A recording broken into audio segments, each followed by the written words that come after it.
really bad dancing act. And they picked a lady who had come to every audition ever on Broadway, and they offered her the part, and she said, "Oh, no, no, I don't accept parts, I audition." Right? Right. That's to say, but Whoa, I was going to help you. These six.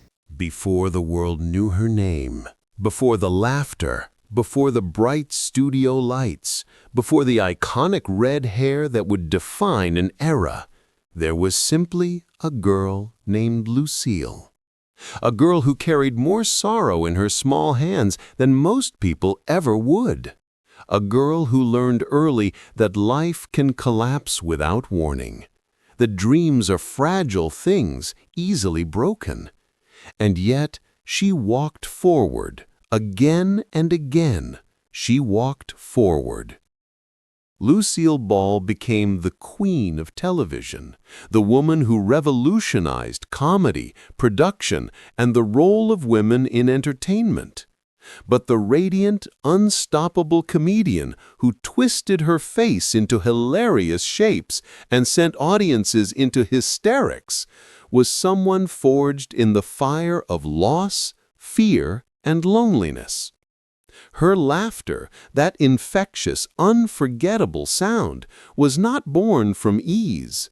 It was born from survival. In her later years, when journalists asked her why she worked so hard, why she seemed unable to rest even after smashing every record imaginable, she answered quietly, "Because when I stop, I remember." Remembering was something she feared, because behind her comedic brilliance lived ghosts. A childhood torn apart, a heart shattered by death, betrayal, and fear. A lifetime spent fighting the sense that she was never enough, not pretty enough, not talented enough, not lovable enough. The world saw a legend. Lucille saw a lonely girl still trying to prove she deserved to be here at all.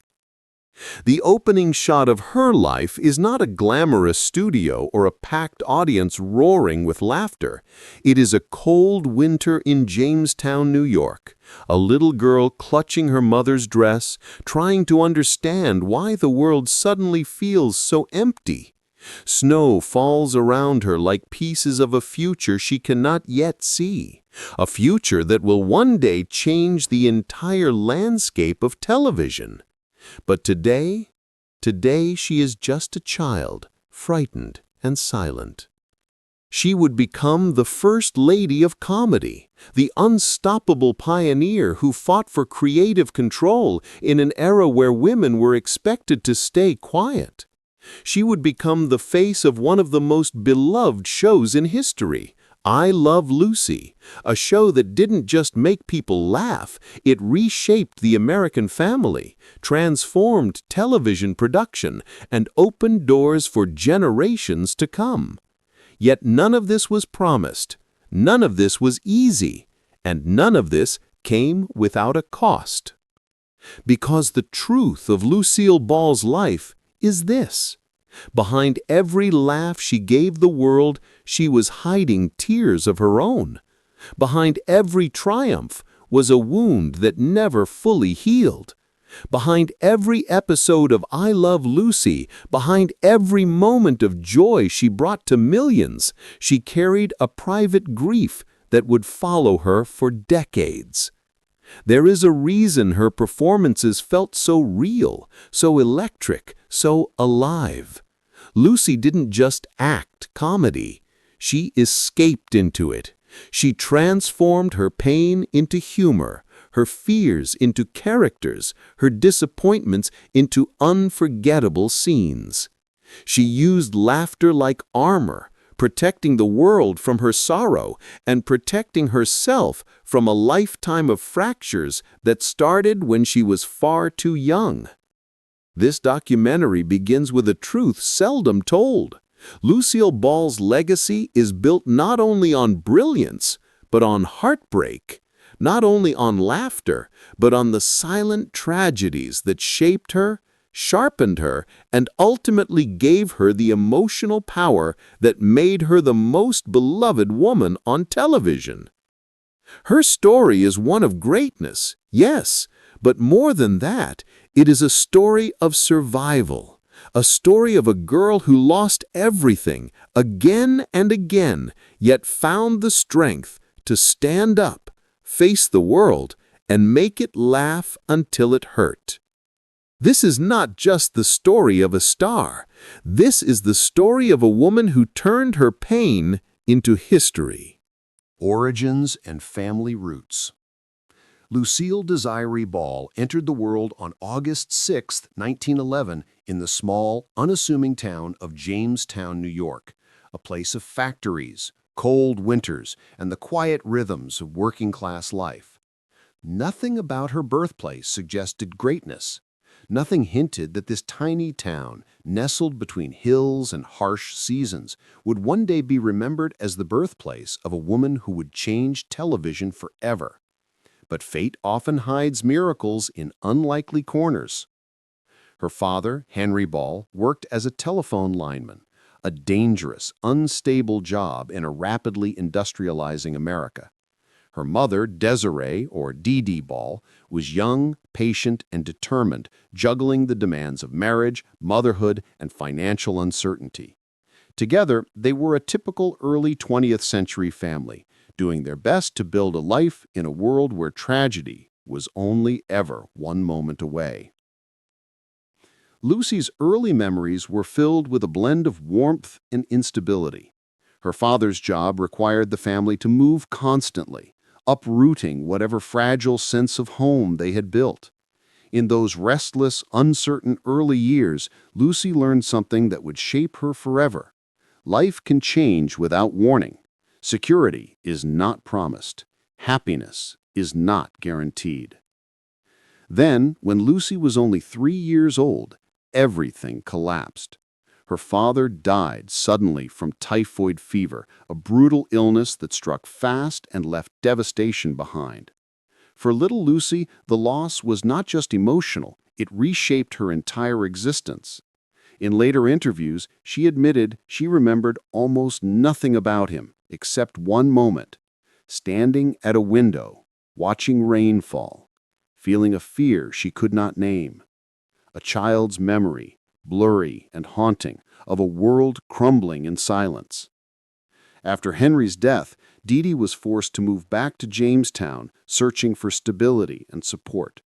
Lucy was left in the care of relatives, an environment filled with strict rules, sharp tempers, and emotional distance. Her grandparents were proud, traditional people, more comfortable with discipline than affection. In their home, Lucy was taught responsibility early, learning to cook, clean, and behave like a proper young lady, even if she longed for softness and warmth. She wasn't performing for applause, she was performing for acceptance. But there were shadows too. Her grandfather, whom she adored, encouraged her imagination and creativity, yet he also unintentionally brought turmoil into the home through his political activism and boundary-pushing behavior. Lucy's life became a canvas, painted with contradictions, affection and fear, joy and loneliness, encouragement and instability. These emotional opposites would later become the very essence of her comedy. In Jamestown's harsh winters and quiet streets, Lucy grew like a wildflower in a field of stone. She developed a stubborn resilience, a willingness to endure discomfort, and a deep internal understanding of human flaws. She learned that people laugh to forget, laugh to survive, laugh to feel less alone. But she also learned something else. The world rarely offers second chances, especially to women, especially to dreamers, especially to girls from small towns. No one in Jamestown imagined that the quiet, observant girl with wide eyes and restless energy would one day become the most recognized face in America. No one could have predicted that the child who endured so much so early would rise beyond the limitations of her environment to define an entire art form. But destiny was already shaping her, and though she did not know it yet, every hardship, every loss, every moment of uncertainty was preparing Lucille Ball for a future grander than anything this small town could contain. Childhood struggles and early influences. Lucille Ball's childhood was a delicate mixture of heartache and hope, a complex tapestry woven with threads of instability, longing, and a desperate need to belong. After her father's sudden death and her mother's struggle to rebuild their lives, Lucy became a child caught between worlds, shuttled between relatives, each with their own beliefs, tempers, and expectations. The home she lived in during her early years was strict, emotionally distant, and often dominated by the adults' problems rather than the needs of the children. Discipline was harsh, affection was rare, and financial security was always uncertain. Lucy learned early to keep her feelings inside, to swallow her worries, and to pretend she was fine even when she felt broken inside. These were the first skills of a performer: masking pain, playing a role, surviving through illusion. But it wasn't all darkness. Her grandfather, Fred Hunt, was a powerful, complicated figure in Lucy's early life. He encouraged her imagination, telling her stories, teaching her to think boldly, and praising her talent for humor. He was the first person to look at Lucy and see something extraordinary, something destined for greatness. Yet his rebellious behavior, including his involvement in controversial political groups, often brought trouble to the household. When neighbors judged him, Lucy felt the sting of shame. When conflicts escalated, she felt the fear of losing the only adult who believed in her creativity. Still, she watched him closely. He had charisma, confidence, and a flair for dramatic storytelling. From him, Lucy learned that humor could challenge authority, soften anger, and make the world feel less cruel. She stored these lessons deep within herself. But childhood would deal her another devastating blow. When she was just 12 years old, a terrible accident changed everything. Lucy's younger brother, Fred Jr., was accidentally shot by a neighborhood child playing with a gun. Miraculously, he survived, but the tragedy tore the family apart. Legal battles, guilt, and blame poisoned their lives. Lucy's mother was forced to move away for work. Her grandfather was prohibited from living with the children. The household fractured completely. Lucy, at 12, became a child who felt responsible for keeping her family together, yet powerless to fix anything. That guilt, that sense of helplessness, became a burden she would carry for years. She once said, "I felt like everything I touched fell apart." It was a belief that would haunt her adulthood, especially in moments of heartbreak and insecurity. But even in these shadows, Lucy found light. She joined school plays, discovered the thrill of performing, and began to understand that when she stepped on stage, she wasn't the lonely, anxious girl from Jamestown. She was someone else, someone powerful, someone who could make people forget their problems, someone who could make the world laugh. By her mid-teens, she knew she wanted to escape. She dreamed of bright lights, of glamorous cities where people reinvented themselves. She watched actresses in magazines and imagined standing in their place. She wasn't the most talented girl in Jamestown. She wasn't the prettiest, but she had one thing those girls didn't: the ability to endure, adapt, and transform. Her childhood left scars, deep ones, but it also gave her the emotional rawness that would define her acting, the resilience that would carry her through rejection, and the hunger that would drive her to keep pushing long after others would have given up.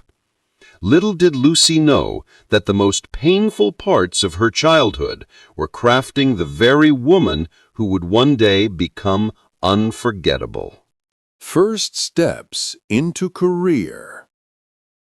By the time Lucille Ball turned 15, life in Jamestown felt impossibly small, a town filled with memories she wanted desperately to escape. Every street corner reminded her of loss. Every familiar face carried echoes of the tragedies her family had endured. She longed for something bigger, something brighter, something that could pull her out of the gravity of her past. And in her heart, a dream began to take shape. She wanted to be on stage. She wanted to perform. Her mother, Dee Dee, cautious and overprotective after years of instability, resisted the idea. She believed Lucy's desire for show business was childish, a fleeting fantasy. But Lucy, for the first time in her life, defied the limits of her upbringing. She applied to the John Murray Anderson School for Dramatic Arts in New York City, one of the most elite performing schools in the country, and to everyone's shock, she was accepted. But the excitement didn't last long. Once in class, Lucy found herself surrounded by girls who were younger, more polished, and far more confident. She felt awkward, she felt invisible, and the instructors certainly noticed. One teacher famously pulled Lucy aside and told her mother, "She's too quiet, too nervous, too unsure. Lucy's wasting her time. She'll never be an actress." It was a rejection that could have broken her. Instead, it became a turning point. Humiliation lit a fire inside her. She left the school not in defeat, but in determination. She refused to crawl back to Jamestown with her dreams shattered. She found work as a model, not because she believed she was beautiful, but because she needed money to stay in the city. And slowly, the camera began to take interest in her. She appeared in advertisements, cigarette campaigns, and small print catalogs. It wasn't glamorous, but every small success whispered the same message: "Stay here, you belong." By the early 30s, Lucy began booking chorus roles in stage musicals, dancing in the background with a smile plastered on her face, hiding the exhaustion and uncertainty that followed her every step. She was still an outsider, not the star, not the standout, just a hard-working girl pushing herself through every audition, every rejection, every moment of self-doubt. Her persistence eventually paid off. Hollywood talent scouts saw something in her, not just beauty, but presence. She was invited to Los Angeles for screen tests, and though many of her early film roles were minor, she was officially in the movies. A background girl, a bit player, a face in the crowd, but she was there. She worked tirelessly. She refused to quit.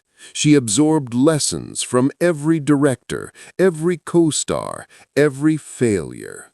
She learned how to fall funny, how to deliver lines with rhythm, how to move her body in ways that magnified emotion. And though she was never the ingenue Hollywood pushed to the front, she became something much rarer. A woman who combined discipline with vulnerability, comedic instinct with dramatic depth. As the years passed, Lucy became known around the studios as the hardest-working actress in town. She was cast in dozens of films, often playing quirky side characters or glamorous showgirls. And yet, something was missing. The screen roles didn't capture the real Lucy. the awkward, bold, fearless girl who tripped over herself and made people roar with laughter. Hollywood didn't know it yet, but it was forcing Lucy into the wrong mold. It would take a spark, in the form of a fiery Cuban musician, to ignite the next chapter of her life, a chapter that would change her career, her heart, and the entire television industry. Breakthrough moment. By the mid-1940s, Lucille Ball was a familiar name, but not yet a star.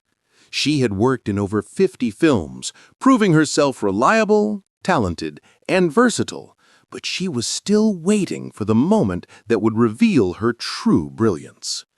Hollywood had placed her in a box. Beautiful enough to decorate a screen, funny enough to fill a supporting role, but not someone to carry a film on her own. And Lucy, with her stubborn fire, refused to accept that limitation. Then came the opportunity that changed everything. A CBS radio comedy called My Favorite Husband.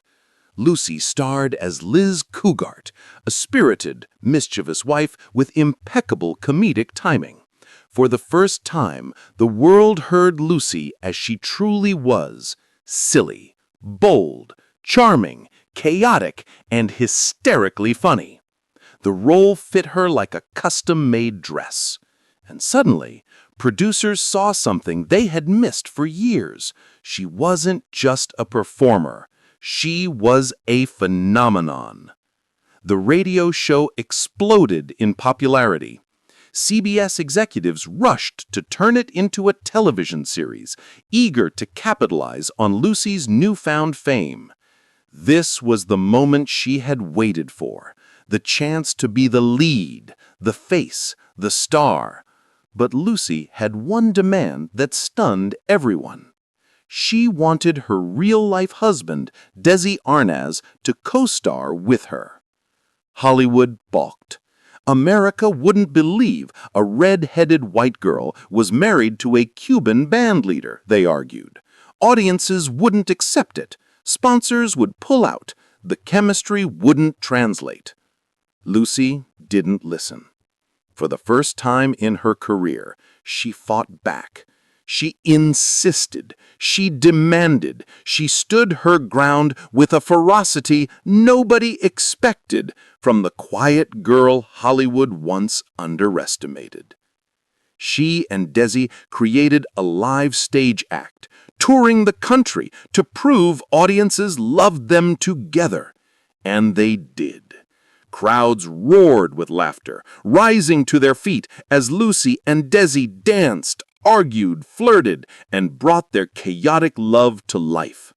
CBS had no choice but to listen.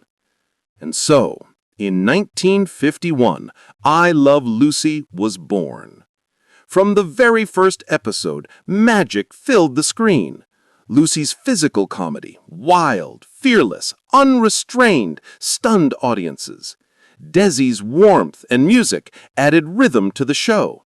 Their real marriage, flawed and passionate, gave the series an authenticity no script could replicate.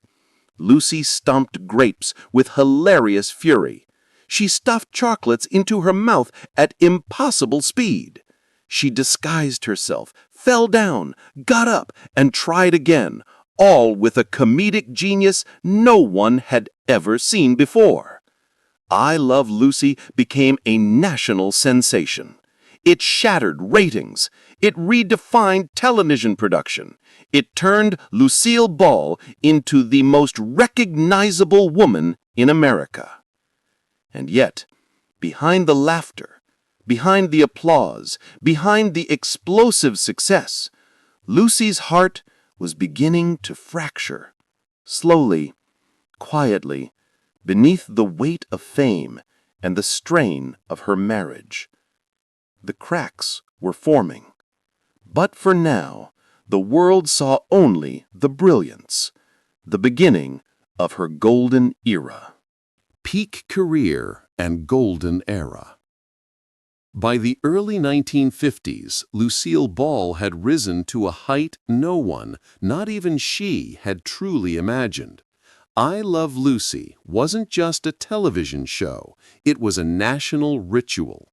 Every Monday night, America stopped, streets emptied, movie theaters complained of low attendance, and businesses adjusted schedules because everyone, everywhere, wanted to see what Lucy Ricardo would do next. For the first time in her life, Lucy felt she had found the perfect outlet for all the misfit energy she had carried since childhood. Her physical comedy wasn't graceful or controlled. It was wild, unfiltered, and brilliantly human. She was willing to look ridiculous, to fall, to cry, to scream, to embarrass herself in front of millions, all for the sake of laughter.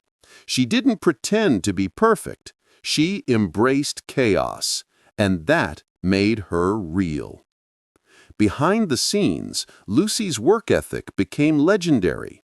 She spent hours rehearsing a single stunt, memorizing every gesture, every glance, every step, until the comedy flowed from her body naturally.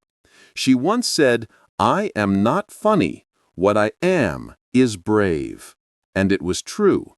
Her courage to be vulnerable, to be flawed, to be messy, was what made her extraordinary. Her chemistry with Desi Arnaz didn't just charm audiences, it changed entertainment forever. Together, they invented new production methods that would become industry standards. They insisted on filming before a live studio audience to capture genuine laughter. They pioneered the use of multiple cameras, giving sitcoms the dynamic visual structure still used today. And they founded Desilu Productions, a studio that would later produce cultural touchstones like Star Trek and Mission Impossible. Lucy wasn't just a star, she was a revolutionary. But success came with a price. Every victory brought new pressure. Every accolade came with heavier expectations. The studio, the network, the fans, everyone wanted more Lucy, more episodes, more perfection, more magic. And Lucy gave all of herself, every drop of energy, every ounce of emotional strength to meet those demands. In the early years of I Love Lucy, she and Desi became parents, a dream Lucy had carried for decades. Their daughter, Lucy, was born in 1951, and their son, Desi Jr., was born in 1953 in an event so huge it made television history. The birth episode aired the same night Lucy went into labor in real life, and it became one of the most watched broadcasts of all time. Yet even with family, fame, and fortune, loneliness lingered in Lucy's heart. She adored Desi, but the pressures of running a studio and starring in the most successful show in America weighed heavily on both of them. Their love, once passionate and full of fire, was being stretched thin by long workdays, late nights, and the intoxicating chaos of Hollywood. Still, during these golden years, Lucy shone brighter than any star in the sky. She became the face of American comedy, a symbol of joy and resilience, a woman who could make the entire nation laugh even when she herself was exhausted or hurting. At the height of her fame, Lucy achieved something rare. She wasn't just admired, she was loved. But success, even the purest kind, cannot protect a person from heartbreak. And behind the cameras, behind the applause, behind the image of the perfect comedic couple, the cracks in her marriage were deepening. The golden era was brilliant, but its glow was beginning to hide shadows. Personal life and hidden pain. To the outside world, Lucille Ball had everything. A perfect life wrapped in studio lights and laughter. But behind the famous smile, her heart carried wounds that fame could never heal. Her marriage to Desi Arnaz, once fueled by fiery romance and electric chemistry, was becoming a battlefield of misunderstandings, unspoken fears, and emotional distance. Their love had not faded. If anything, it burned too intensely. But the weight of their responsibilities, running a studio, raising children, and keeping America entertained, pushed them into parallel lives. Desi, charming and brilliant, had long struggled with the pressures of being both star and executive. The long nights of work turned into long nights out. His drinking increased. Rumors circulated. Tabloids whispered, and Lucy, who had spent her entire life fighting to feel safe, felt the ground beneath her beginning to shake again. She tried desperately to hold the marriage together. She poured herself into work with even greater intensity, hoping that success might fix the fractures. On set, she remained warm, funny, and infectiously energetic. But off-set, she cried, silently, privately, often alone. She wanted the world to believe in the perfect marriage she and Desi portrayed on screen. She wanted her children to have the stability she had never known. But love, even when deep and sincere, cannot survive on hope alone. Lucy wasn't perfect either. Her fierce need for control, born from a childhood where everything had been uncertain, sometimes clashed with Desi's free-spirited personality. Their arguments were loud, passionate, and painful. They loved with intensity, and they fought with the same fire. On the nights when Desi didn't come home, Lucy would sit awake, staring at the door, waiting for footsteps she feared and hoped to hear. The woman who made millions laugh was quietly breaking, slowly, silently, in the privacy of her own home. But she hid it all. She hid the tears. She hid the loneliness. She hid the heartbreak behind the mask of America's funniest woman. Even when I Love Lucy was at its peak, Lucy confided to close friends that she felt she was losing the man she loved. Success had given her the world, but it was taking her marriage in return. The final blow came when tensions at Desilu became unbearable. Lucy and Desi, once partners in love and creativity, found themselves drowning in arguments about scripts, schedules, budgets, and trust. Their marriage had become intertwined with their business, and untangling the two seemed impossible. In 1960, after years of trying to save what remained, Lucy made the most painful decision of her life. She filed for divorce. The news shattered the hearts of fans across the country. America had believed in Lucy and Desi. They were the couple who made love look magical. But the truth was far more complicated, far more human. The day their divorce was finalized, both cried uncontrollably. They held each other one last time, not as spouses, but as two souls who had loved each other deeply but could no longer continue the battle. Lucy later said it felt like a death. Desi admitted she had always been the love of his life. Though the world saw laughter, Lucy's personal life was shaped by grief, sacrifice, and the painful knowledge that even the brightest stars cast shadows. But her story wasn't ending. It was preparing for a painful turning point and an unforgettable legacy. Turning point, decline.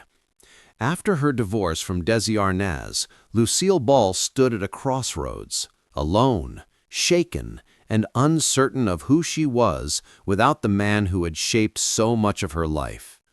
The world still saw her as the queen of comedy, the unstoppable force who could fill a room with laughter. But inside, Lucy felt hollow. For the first time since childhood, there was no father figure, no mentor, no partner beside her. She had climbed the highest mountains of love and career, only to find herself on a peak that felt terrifyingly empty. Yet Lucy did what she had always done. She worked. She took full ownership of Desilu, becoming the first woman in Hollywood to run a major studio. A groundbreaking achievement, but one that came at a price. Every meeting, every contract, every decision reminded her of Desi's absence. She walked through hallways built with their shared dreams, now haunted by what had been lost. Her new sitcoms brought success, but none carried the magic of I Love Lucy. There were laughs, yes, but they were different, softer, forced at times. Lucy had grown older, more careful, more burdened. The physical comedy that once made her iconic became physically dangerous. Exhaustion crept in. Age reminded her of its inevitability, and Hollywood, always hungry for younger faces and fresher energy, began shifting around her. By the late 1960s, she remarried, this time to comedian Gary Morton. He was kind, steady, and genuinely cared for her. But even he knew there were parts of Lucy that still belonged to Desi, places in her heart that no one else could reach. Their marriage brought companionship, not passion, comfort, not fire. In 1967, Lucy made another painful decision. She sold Desilu, the studio she had fought to save, the studio she and Desi had dreamed into existence, slipped from her hands. It was practical. The business had grown too large to manage. But emotionally, it felt like losing another piece of her past. As the years moved forward, Lucy became increasingly aware of time's cruel inevitability. Her children grew, the world changed, and television evolved into an industry she barely recognized. She attempted a comeback in the 1980s with Life with Lucy, hoping to reconnect with the audience that had once adored her. But the world had turned. The show failed. Critics were harsh.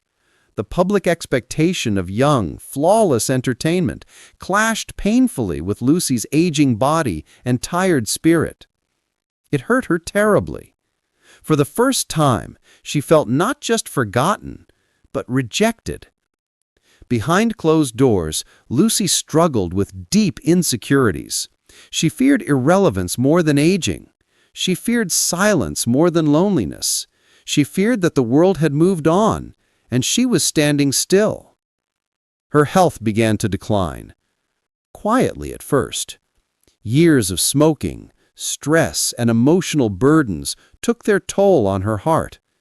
She tried to hide it, keeping her sadness tucked behind the practiced smile she had perfected decades earlier. But those who knew her saw the fragility beneath the bravado. Then came a moment of bittersweet closure, her final phone call with Desi in 1986. He was dying of lung cancer. She called him on what would be their last anniversary. Their last words to each other were simple, pure, and devastating. I love you. I love you too. Two people who could never stay married, but could never stop loving. Two souls forever connected. When Desi passed away, a piece of Lucy died with him. 3 years later, Lucille Ball followed, leaving behind a world that still wasn't ready to lose her. The decline of Lucille Ball wasn't a sudden fall. It was a slow dimming of a once blinding light, a gradual fading of a woman who had given everything, laughter, love, pain, sacrifice, to a world that adored her, but never truly understood the cost of her brilliance. Legacy and meaning. When Lucille Ball left the world in 1989, she did not simply end a life. She completed a legacy that would outlive generations. Few entertainers in history have carved a mark as deep, as influential, or as emotionally powerful as Lucy. She didn't just make people laugh. She changed the architecture of television, the expectations of comedy, and the possibilities for women in entertainment. Her legacy begins with laughter, the purest, most universal form of relief in a complicated world. Lucy's comedy still resonates because it was built not on cynicism, but on human vulnerability. She made mistakes, panicked, cried, schemed, and stumbled, just like everyone else. She showed that imperfection could be hilarious, that chaos could be charming, that women could be silly, loud, outrageous, and still deeply lovable. Generations of comedians, from Carol Burnett to Tina Fey, attribute their courage to her.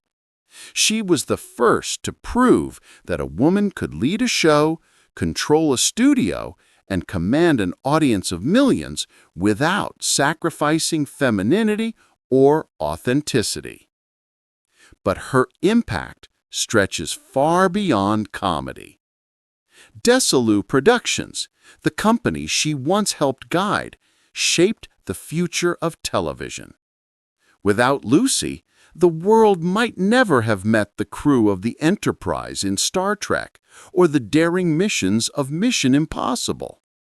Her fingerprints lie not only on sitcoms, but on science fiction, action, drama, the entire spectrum of TV storytelling. And then there is her love story. Lucy and Desi's marriage remains one of Hollywood's most iconic, heartbreaking partnerships. Their love, passionate, flawed, unforgettable, became a symbol of how two people can be perfect creatively, but imperfect in life. Fans still revisit their episodes not just for comedy, but to witness the genuine spark that danced between them. Their on-screen affection was real. Their chemistry was honest. Their laughter together was unscripted magic. To this day, when people watch I Love Lucy, they are not just watching a sitcom. They are watching two souls trying to find joy despite the storms around them. Lucy's legacy also lives in her courage. She stood against a landscape that didn't believe women could be leaders. She broke barriers quietly, through hard work, sharp instincts, and unwavering determination. Today, every woman who runs a studio, stars in a comedy, directs a sitcom, or owns a production company owes something to Lucy's trailblazing steps. But above all, Lucille Ball's legacy is emotional. She brought comfort to lonely hearts, laughter to troubled families, escape to people who desperately needed a moment of joy. She became a companion to millions, the woman you could invite into your home week after week and trust to make you smile. Even in reruns, even decades later, Lucy remains a symbol of resilience, a reminder that brilliance can come from pain, that joy can grow from heartbreak, and that even the funniest people can hide the deepest wounds.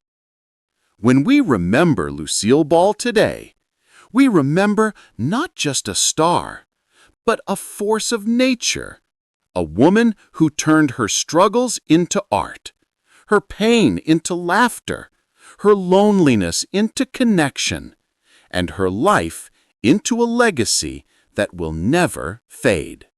Closing reflection. Lucille Ball's story ends not with a final curtain, but with a resonance that echoes through generations. The laughter she gave the world was never superficial. It was carved from the raw edges of her life, from loss, loneliness, fear, and the countless moments she felt unseen or unworthy. Each pratfall, each wide-eyed expression, each chaotic mishap on screen was more than a joke. It was a declaration. I exist. I survive. And you too can laugh even when the world feels unbearable. Her journey was a testament to the human spirit. From a small-town girl who watched her father die, who endured the insecurity of a fractured childhood, and who navigated a Hollywood landscape riddled with sexism and doubt, Lucy emerged as an indomitable force. She was both fragile and ferocious, vulnerable yet relentless, a contradiction that defined not only her genius, but her humanity. In her life, the light and the dark existed side by side. For every hilarious moment, there was an unspoken grief. For every triumphant laugh, a memory of loneliness that never quite disappeared. Perhaps this is why her comedy feels eternal. It is not just about timing or physical gags. It is about survival, resilience, and the courage to face the world even when every part of you wants to hide. Millions laughed at Lucy's antics on screen, but few realized that behind every stumble was a woman who had learned to navigate life's missteps with grace and humor. She transformed pain into performance, tragedy into triumph, and vulnerability into empowerment. That alchemy is what allowed her to connect so profoundly with audiences across time.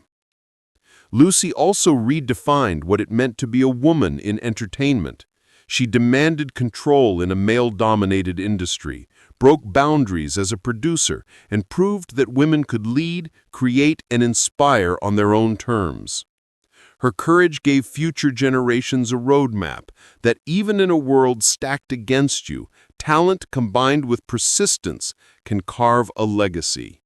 She fought tirelessly for respect and recognition, often sacrificing her own peace of mind to ensure her vision became reality. Behind the laughter, behind the applause, Lucy labored, struggled, and endured. And through it all, she remained luminous, not because life was easy, but because she refused to let her suffering define her. Her story also reminds us of the fragility of human connection. Love, loss, and reconciliation shaped her as profoundly as fame ever could. Her marriage to Desi Arnaz, with its passion and heartbreak, revealed the complexity of intimacy under the scrutiny of the public eye. Their chemistry, their laughter, their heartbreak, all became part of the fabric of American culture. Lucy loved fiercely. And in doing so, she taught the world that the pursuit of joy is never without risk. It is in the striving, the messy, imperfect striving, that the heart grows resilient. As the decades pass, reruns of I Love Lucy continue to bring joy to new audiences, and yet the real lesson lies beneath the comedy. Lucy's life teaches us that brilliance is inseparable from struggle, that humor can mask sorrow, that triumph often requires sacrifice, and that a single life, lived fully and courageously, can leave an imprint that time cannot erase. Every laugh she inspired was a bridge, connecting her inner pain to the hearts of millions who needed her light. And even now, that light endures. A reminder that one person's courage to rise, to perform, to endure, and to love can ripple across generations. Lucille Ball's story is not simply one of fame or achievement. It is a narrative of survival, of transformation, and of humanity at its most courageous. She reminds us that even legends are shaped by heartbreak, that every triumph has a shadow, and that greatness often emerges from the quiet, persistent struggle to exist fully, honestly, and boldly in a world that demands perfection. In the end, we do not remember Lucille solely for her laughter, her red hair, or her impeccable timing. We remember her for the heart that endured, the soul that persevered, and the life that taught the world the beauty of resilience. She laughed through sorrow, loved through heartbreak, and lived through adversity, And in doing so, she left behind a legacy that no passage of time can diminish. Lucille Ball was more than a star. She was a survivor, a pioneer, a human being whose story, like her laughter, transcends time. And as her life reminds us, even in the deepest darkness, we can find the courage to rise, to create, and to light the world. One smile, one stumble, one unforgettable moment at a time. Her laughter may have been heard around the world, but her life will continue to resonate in the hearts of all who dare to endure.